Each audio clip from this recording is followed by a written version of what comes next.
Hey guys, it's me again.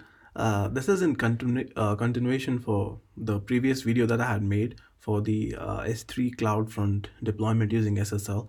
Now, why this additional video is because there's actually a couple of more steps that we didn't do, right? So, but these steps are only required for a SPA, for a single page application like React.js or Angular.js or Vue.js, and for a normal website these steps are not required. So this is why this video is like a continuation to the previous video, because this only applies to an SPA. Now I can explain the problem to you, what the problem is and how, for the problem of the SPAs and how we solve them.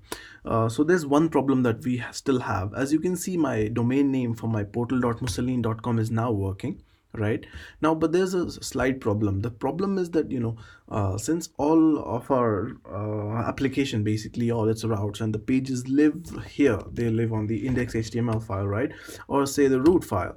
Now the problem is that although it has internal routing, the app itself in itself has 404 handling, but that will fail if we give an incorrect URL and it will just say this.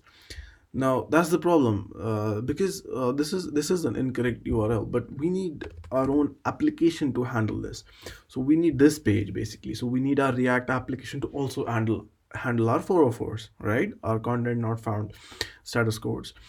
So this is the problem. This problem also is in our bucket if we have a URL that's not made. So this should not happen. We should have a 404 of our React application, not have the 404 of the actual S3, right?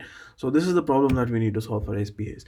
Now to solve these problem in the bucket, we have to have a small step, is that we go to properties, and what we do is this, see this error document. So basically this is what error, so this is what the h3 bucket should serve us if there's any error. So if there's a 404, so we just have a we make it sure that it serves the application again, so that it goes into the application and the application decides whether this is a good route or not, right?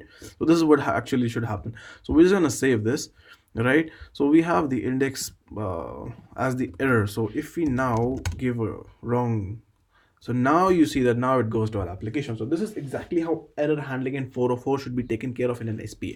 But this is for S3. We still have to do it for a CloudFront distribution. I don't think this would work, or would it? It would not, right? So we have to do it for CloudFront as well. And the way to do it would be to have, so let's go to my distribution, right, and go here. So this is the error pages tab. This is where we handle error messages and stuff. So we are going to look for 404, and we have to have a custom response path is index.html, and the response code is okay, and we just create this. Oh, that's sad, because we have to have a root. Nice. This is good. Now let's see, let's create this rule, and hopefully this rule is created. Yeah, so I can verify this rule by going into my other distributions and seeing that if I have a similar rule. Yeah, exactly. See if I have a 403 here.